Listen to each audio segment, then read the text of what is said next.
Davis, welcome inside the Crazy Ant Farm. How are you, sir?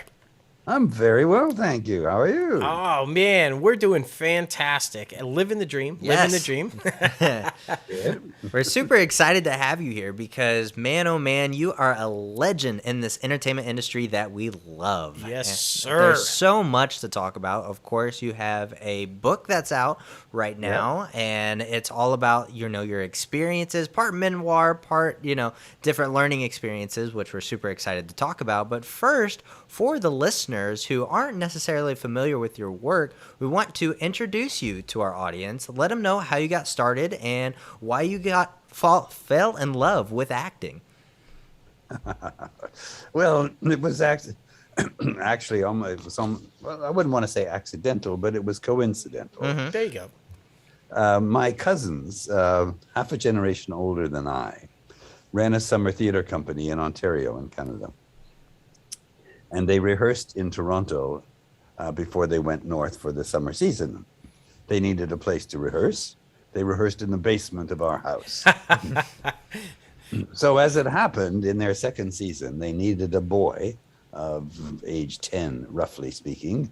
And I was roughly speaking age 10. So I was launched into it. And so I did this show in the summer theater company. And that was how I got started. From there, I got an acting instructor, and then this will date me, but then I got an audition for CBC, the Canadian Broadcasting Network, for radio drama. Yes. Yeah. We did not have television then, and Toronto, major metropolis though it is, home of the Blue Jays, had no no film either. So radio drama was where it was at, and there was a lot of it, and that's how I got kickstarted into the business. Oh, my gosh. Yeah, I just got to say, even now, your voice is impeccable. We love hearing you just talk, but I'm sure back then your voice was still absolutely amazing. So I love that. Yeah, radio serials, that's where it was at. I mean, that's how everybody got it done back then. I mean, I don't think people even realize, like, Lucille Ball, like, radio, right? Yeah, I mean, it's like all these iconic television figures did radio. So, I mean, it only makes sense. Exactly, yeah. Well, okay, so as a young man, you're doing radio, you're kind of lining up this and getting it done. And then, oh, wait a minute. And then what happened was, you see, it wasn't this lovely voice that I was using. It was my pre-adolescent voice that I was making my living on. And when it switched to this voice, yes, they didn't want me anymore. They had lots of older people who could do what I could do. So radio acting kind of dried up. But in a couple of years later, I went to the University of Toronto, and there I was involved in a very extensive extracurricular program in theater, and started to act and direct. Nice. That's what I was going to ask. Was the transition from radio to theater first? Because as you said, there was no TV yet. So it was a transition from radio to theater, right? Exactly. Yeah, exactly. Yeah. How was that transition? Talk about that, because I imagine radio, you're right there by the microphone, right? And then theater, all of a sudden, you've got to be like shouting to the back, right? Well, I was doing both at the same time. Okay. Because I was still, I did that one summer play, but then I kept doing more plays with them in the summertime. So I was doing both all the time. But radio was really fascinating because it was live then. Right. I mean, exactly what we did went straight into people's living rooms. And if you made a mistake, too bad, you made a mistake. And in that sense, it was like the theater, because you started at the beginning and you went to the end. Now, when we shoot audio drama, as we call it, now it's shot like a film, and it's shot in pieces, and it's edited together, and it's mixed and all that stuff. But then it was live, and even in a big show with an orchestra and live actors, and then a producer up in the booth who has to control all the timing of the sound effects, the orchestra, the blah, blah, blah, blah. It was a major skill, a major thing. It's funny, I was just watching a video about Harold Pinter because I'm doing a Harold Pinter play, and it talked about their early plays early television plays that they did, and that was a part of the world that I didn't do a lot of.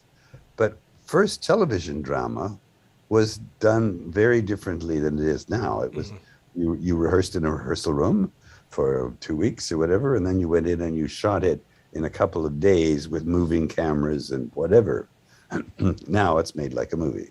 Right. But, yeah.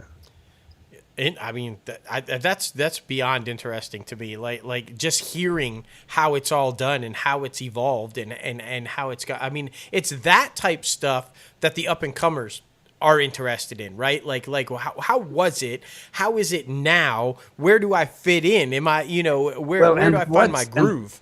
And what's coming? Yes. How do you know what's coming? I mean, I was actually turned down by the BBC when I applied to learn this directing technique for television drama, but it's probably just as well because that only went along for a few years and then it all changed. You're right. And so people who had developed this skill, then they were out of work or they had to adapt to a new skill. They had learned to do it a new way. So maybe the first thing to say to your up and comer is be flexible, be open, try different things, work in different media, work in different methods of production. Check it all out because we don't really know where it's going to go. I mean, now with streaming is the thing, and for an actor, that's interesting because it suggests a kind of acting that tells the audience you're really there. You're really this person. This is really happening to you. The audience does not want to see you dramatizing or how cleverly you can act. They want to see you be that person. Right. Right. And that's probably not going to change. Yeah, I was just about to ask, in the sense of, trying to pick what roles you want for your career and how to, I guess make a roadmap for and implant yourself into the entertainment industry. How do you go about choosing the roles that you think would be right for you? Do you talk to your agent or do you talk to yourself and try to figure out what niche you fit in, or how does that work for you personally? Well, the pause is intentional because that's not how we do it.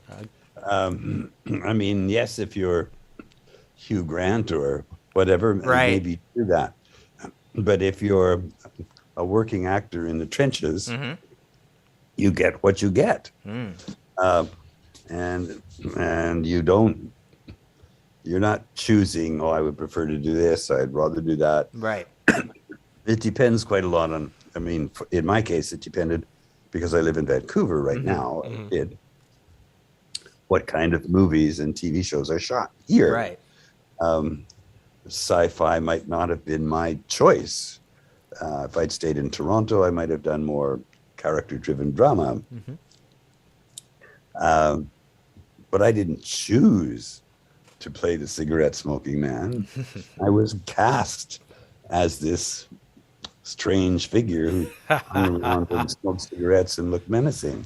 And only then, only after time did that actually develop and become a major role. But it's not that you shouldn't plan, but I think you're ahead of yourself when you're saying what kind of roles, what kind of... Right.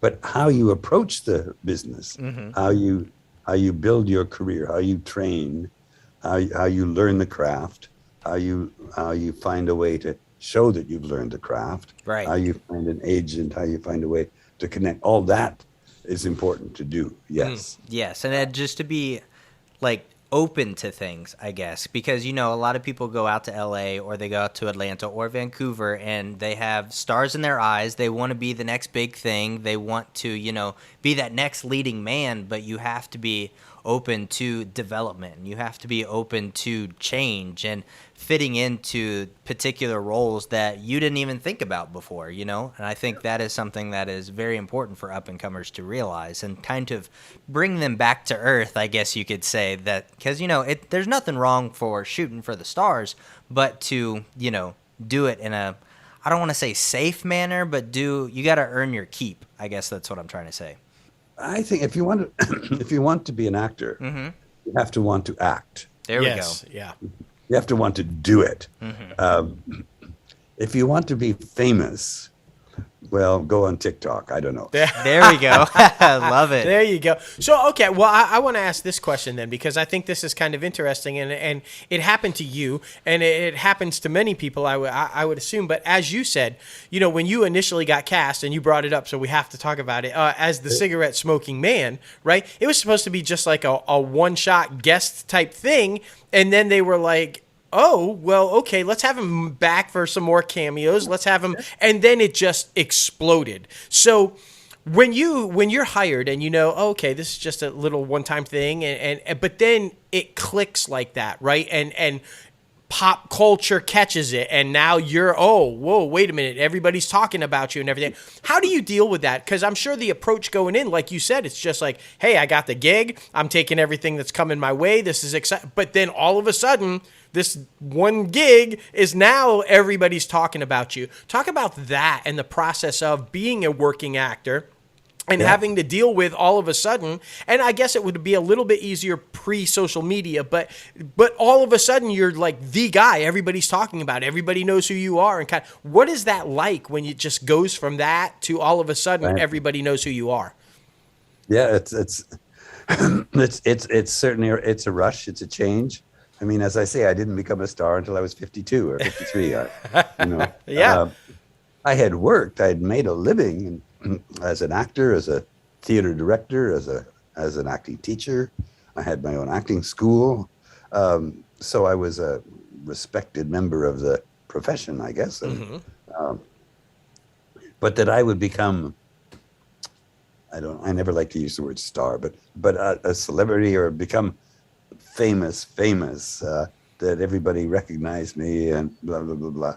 And they wanted my autograph and all of that. Yes, that was a major change. The first time I was really kind of conscious of it, I was in a electronics store buying something, I don't know what.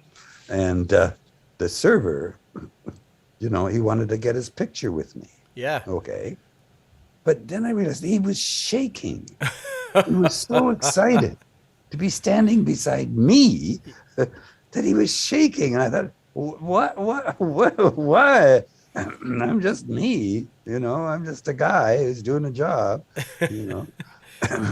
But then you get that realization, right? For the, like, and I'm sure not for the first time, but that you realize what you do, art, matters. It matters to people, and you can literally change lives with what you're doing. It's entertaining, it's fun, it's work, you love doing it, but a lot of people are so like taken by the art and taken by what you create that it changes their lives. Like you said, this guy was shaking just to be next to you. That's a power that you realize that the art has, right?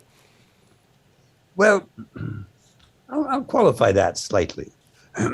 It's a power that entertainment has. Yes. I was watching a video. I don't know. There was Joni Mitchell was doing something just recently, and everybody's cheering for her. Blah blah blah blah, and she sings, and she's terrible. Her voice is too old. She can't hold a note, but everybody thinks it's wonderful. I think, oh my God. But anyway, I shouldn't probably say that, but I'm not an expert on singing, so I could be all wrong. She's even terrific. But because when I work in the theater, or sometimes in a small film or whatever, one may explore depths of human understanding and creation that we don't do with the X-Files. Right. The X-Files is a big show. And I'm also doing, I'm about to shoot season 3 of Upload. I don't know if you... Yeah, absolutely. some interesting, fun stuff to Oh yeah. do. Oh yeah. And but again, I don't know that we're changing anybody's life. We're entertaining, and but when I think about really changing a life, I think of more serious drama Sure.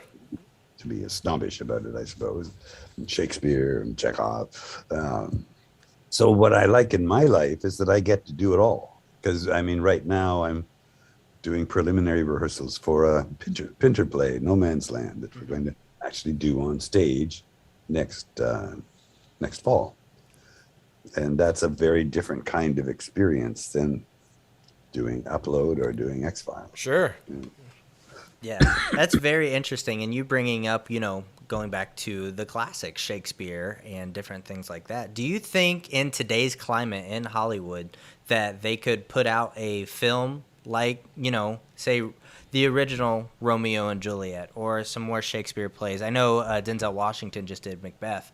Do you think that can appeal to mass audiences, or do you think that it like stereotype, or it goes into just a certain particular audience? Does that make sense? Yep. And it's both. I mean, yes, there's a particular audience that would gravitate to it, but yes, definitely. I mean, there've been some very successful Shakespeare productions. Yeah. I mean, there was the Julius Caesar years ago with Brando and whatever, and Cleopatra, and there's been some. I mean, I'm going back a ways, but it's interesting because Los Angeles and Hollywood is a particular kind of world. Yeah. I mean, personally, I prefer to think of London, because in London they do it all. Yeah. There you go. Excellent theaters, and they have excellent movies and excellent television. Actors move easily back and forth between the media. But America somehow, I mean, traditionally got separated. The theater stayed in New York and the movies went to Hollywood. Right. I mean, that's broken down more now, partly because people travel a lot more easily than they did originally. Right.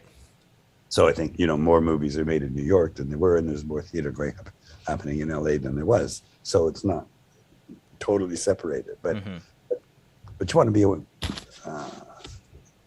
It's best to have it all if you can. Absolutely. Yes, completely agreed. So, well, I want to kind of bring up one more thing before we start talking about the book, but like the transition, because like you said, we never know what's next, what's going to happen, what's kind of a thing. And so how do you feel right now about the drama, the dialogue driven, the story driven dramas, not getting the attention that they might rightfully deserve? They're lucky if they can get on 1,500, 2,000 screens, because the cinemas are not giving up the screens because they need Avengers on there, or they need.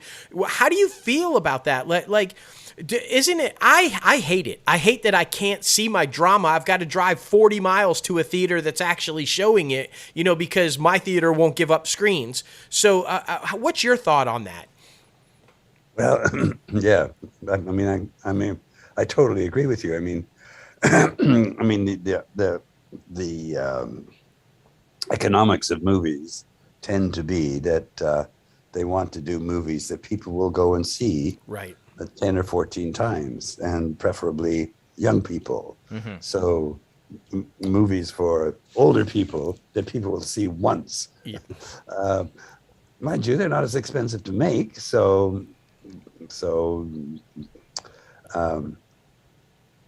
but television has taken some of that away too. Yeah, right.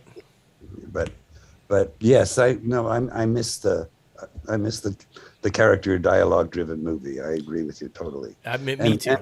And I'll leapfrog that into the talk about the book, because in terms of what we regret we miss, is we miss people don't read books. Yes. Exactly. Agreed. Exactly.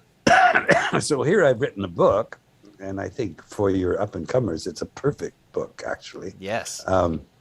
So maybe they'll have to read their first book. There you go. There we go. There's a critic in Vancouver. I asked him, can I send you my book? He said, well, yeah, but I have to tell you, I never finished books, and he's in the business, I mean, Yeah. Yeah. it's, and my daughter in New York, who's a dancer, and she knows that whole world. And she says, none of her friends read books. They listen to them. They listen to audiobooks. Yeah. So, I mean, that's where I have to go with my book. I have to turn it into an audiobook, which I'm going to do, but I haven't done that yet. So if you really can't read, hang on. I'll talk it to you soon. Yes, love it. Yes, it has to be you as well because your voice, like we said, it has to be you. But we're super excited to talk about because on acting and life, it's part memoir and part masterclass. So we want to get into that a little bit. What does that mean, part memoir and part masterclass? Are you just talking about your experiences and talking about how to either do the same thing or change it up a little bit? I got the idea from Stephen King, Okay. who wrote a book called On Writing. And so I've structured it in the same way that the first half is a memoir of my career, which is really weird. I mean, I've gone a lot of places and a lot of funny things have happened. But the memoir part is focused on my career. I don't want to say just as an actor, but as a working person connected to acting. So it could be acting, directing, acting, teaching. Right. But so it's all about how did I learn about acting? What did I learn? Where did I learn it? How did this happen? So I go through the whole story and there's lots of people in it. There's Brian Cox when he was 15 and he was my apprentice in Dundee and we go on and on and on. And then through that process, some of my kind of ideas about acting emerge. But the second half of the book is much more structured towards how to act, if you like, or what I think is an approach to the craft. And it's quite detailed. I mean, it's because there's a whole section called tricks, traps, and techniques, because there's all kinds of small things that trip up an actor. I mean, the most obvious one is the fact that every time you look at the script, the same thing happens. So every time I say this line, you say that line. So then pretty soon, every time I say this line, I expect you to say that line. Right. I may not even wait for you to say it. I may just go on. Yeah. But in real life, I have no idea what you're going to say next. So that's one of the things an actor has to work for, so that I'm surprised by what you say. So we have then a dynamic because I'm trying to go one way, the other actor's trying to go another way. And what emerges is the scene. But the scene isn't just spelled out nicely by two very nice actors doing a very nice performance. It's actually a cut and thrust dynamic. But so lots of things. There are lots of things. I mean, it's simple things like what do you do with your hands and those kind of things. But I love that though, because I something as simple as hitting your mark or what to do with your hands. I think for the people that are stepping on it for the very first time, those are big deals. They have no idea. How do I hit my mark without looking down at my mark, right? Because you can't. So that's invaluable information. And to what do pass I along. do when wardrobe gives me pants that don't have pockets? Because I would put my hands in my pocket. What am I going to do now? That's right. Yeah, all that stuff. There's tons of them. I mean, it's just it's fantastic, and the old saying, if you don't learn from history, you're doomed to repeat it. I like that, but then I also hate that because I feel like if you don't learn from history, you're also not going to be successful from it. Sure, doomed from it, right? But I feel like if you take the time, you study, you learn, and you listen to what people have to say over the years that they've learned, you're also bound to repeat success, not just repeat the failure or the doom part. You're bound to find some success if you do that as well, correct? What you all want to find ultimately is what's underneath. Yes. If I just copy something that you did, yes, that's likely. And there's some interesting examples. Woody Allen talks about what was the movie he did? Oh, it was a Chekhov movie, and or a movie of a play by Chekhov. And he said it was just really boring, and he loved that. And he said, "Why was it boring?" He said, "Because I didn't have the talent." I had the same thing at the National Theatre of Great Britain. One director loved the Berliner Ensemble production of Mother Courage, and at the National Theatre, he duplicated that. It was so boring. I can tell you, I couldn't stay through it almost. Right. You've got to find what's underneath. You've got to find what inspires it, what makes it move, what gives it life. I love that. So you can look at all these things, but ultimately you're finding the undercurrent. For me, the real undercurrent, I suppose, for the actor is, why do I do what I do? And if I really want to do it, then I'll do it. I mean, if I really want to kill Duncan, then, well, obviously we won't actually kill the actor, but you know what I mean. Right. I have to really want to do it. I have to want to say the lines, exactly these lines, at exactly this moment, in exactly this way. And if I really want to do, and in order to get there, I have to ask all kinds of questions about who am I, what's going on, what's my backstory, until I work my way to that understanding. Absolutely. Well, I tell you what, you're going to be a very happy man because our listeners, they read books. Yes. Hey. Yes. Yeah, we actually, and the young ones, we credit all of them. We have some very young listeners. We have some very old listeners, everybody in between, and they actually read. And we know this to be true because we do a top 5 segment. And one of our top 5 segments we did way back was our favorite books. And the response was massive. It blew up, and they were telling us what their favorite books were. And we're like, oh, they do read. Okay, Yeah. so we are so that's excited to great. have your book, and we're going to tell everybody where they can find. So let's do that. Tell everybody where they can find the book, where they can purchase it, how to go about it, and the name of it again. It's On Acting and Life. It's William B. Davis. You can find it on Amazon. You can find it. You can find it at Barnes and Noble. You can find it on my website, williambdavis.com. And if you want it signed, you can get it from williambdavis.com. Oh, nice. Okay, even Very better. nice. Well, we appreciate you, man. Thank you so much for taking time out of your night to come and talk to us, get a little crazy, and to pass off that knowledge to the up-and-comers yeah. because it is definitely invaluable. And we get messages every single week talking about how much they appreciate the guests, and they're going to absolutely love this interview. Oh, that's great. It's been so much fun. Yeah. Fantastic. Good for you guys. An open Good one. invite anytime you ever want to come back on, talk about the entertainment industry or anything. Just talk about life. We are here for it. Just reach out. And like I said, open invite. You can come back on whenever. Absolutely.